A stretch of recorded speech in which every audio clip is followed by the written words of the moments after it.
Hello, thank you for listening. This is the near-death experience of Gwen, and this experience occurred on December 20th of 1966 and was documented on November 20th of 2017. Open quote.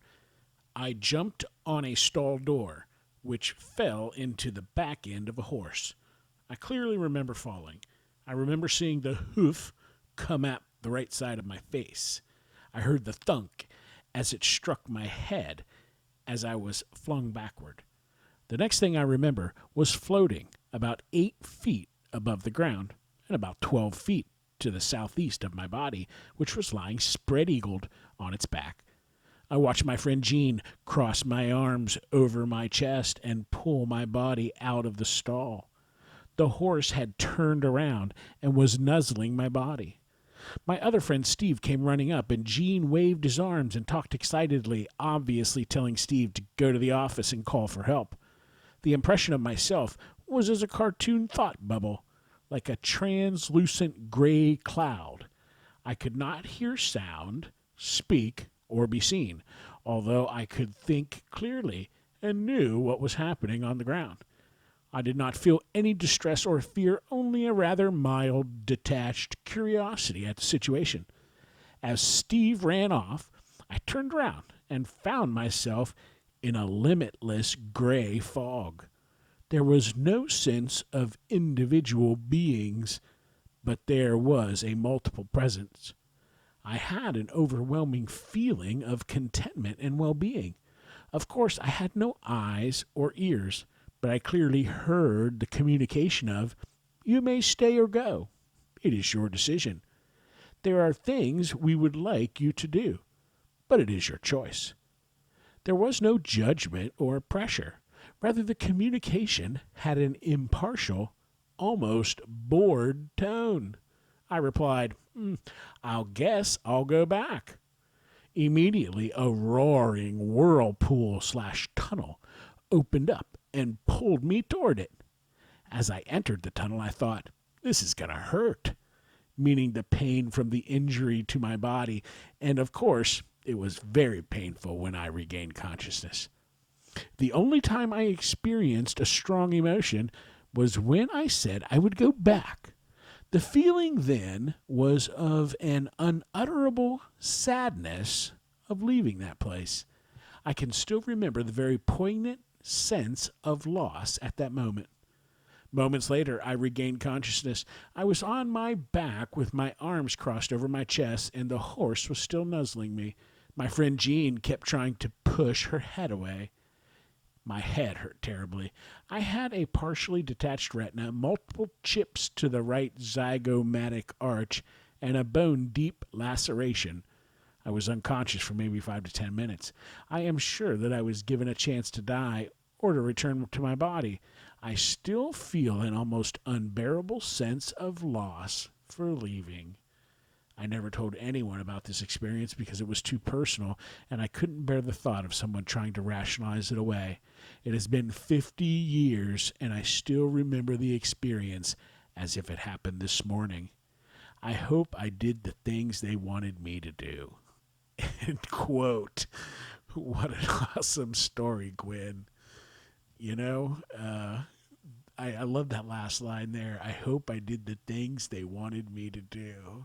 So funny. And how you explained going back and the sense of loss. That was, I could feel that. There are some questions here. Question, did you feel separated from your body? Answer, yes. I saw my body on the ground. Saw my friend Jean place my arms over my chest and pull my body out of the stall.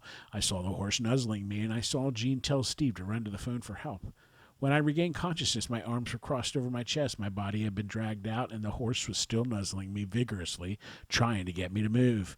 I clearly left my body.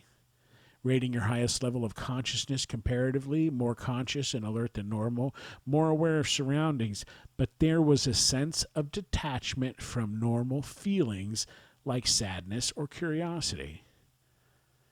And question your highest level of consciousness. Answer, I was completely aware and alert the entire time. Comparing your vision, answer, I was watching from 8 feet or so off the ground. I normally wear glasses, but could see my surroundings clearly without glasses. I could direct my attention to close items and to faraway buildings, and I saw my friend Steve run to a distant building to get to a phone.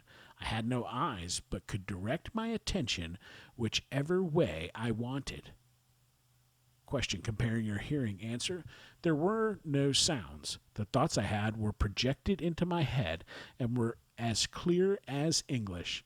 I have no explanation for how I heard. It was not a voice. Question, did you pass into or through a tunnel? Answer, yes. I only went through the tunnel on the way back to my body. A tunnel isn't exactly right.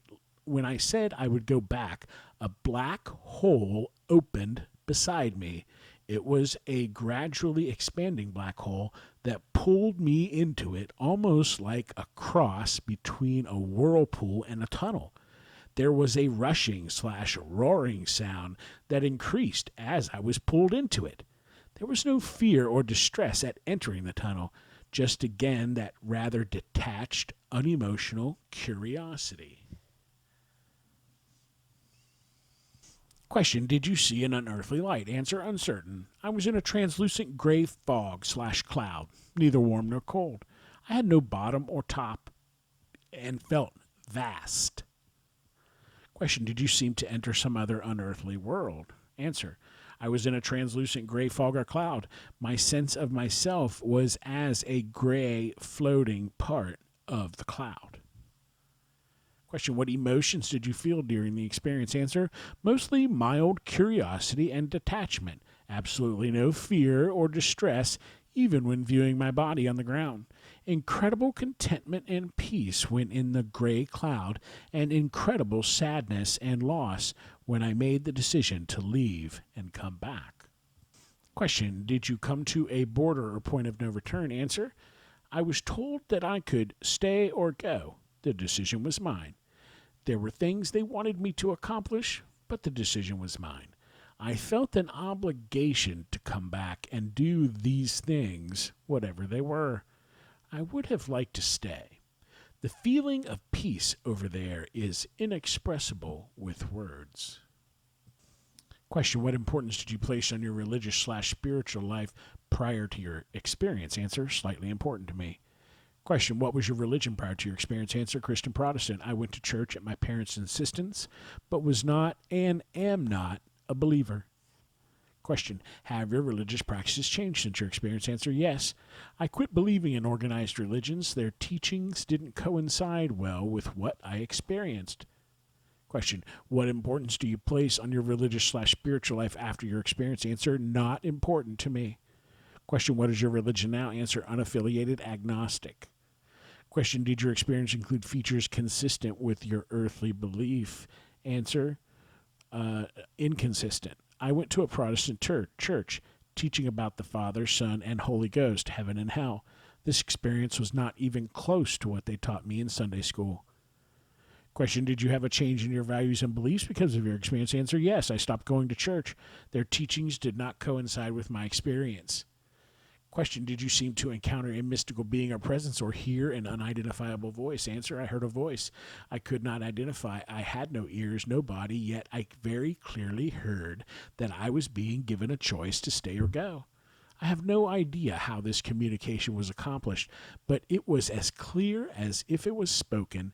It was communicated with no judgment, no pressure. There was just this calm detachment and almost indifference that I experienced throughout most of the experience. Question, during your experience, did you gain special knowledge or information about your purpose? Answer, uncertain. I was told there were things they wanted me to accomplish. I don't know what those things were, but I have done a lot in the 50 years since my experience. I hope I covered all of my assignment.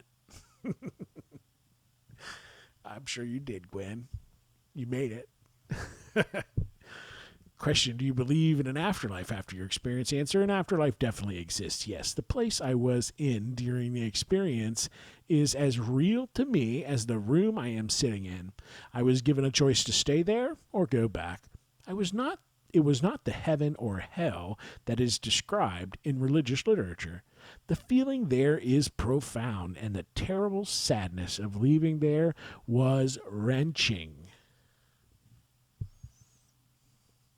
Question. What life changes occurred in your life after your experience? Answer: large changes. It is important to be kind to others, be truthful, and not to fear death. Question. Was the experience difficult to express in words? Answer: yes. The feeling of well-being I experienced in that place is inexpressible in words, as is the sadness in leaving it and the longing to stay. Those were the only strong feelings I had during the experience. Question. How accurately do you remember the experience in comparison to other life events that happened around the same time? Answer. I remember it more accurately. After 50 years, the experience remains more vivid than anything else in my life. Do you have any psychic or special gifts? Nope. Question. What do you believe about the reality of your experience? Answer. It was real.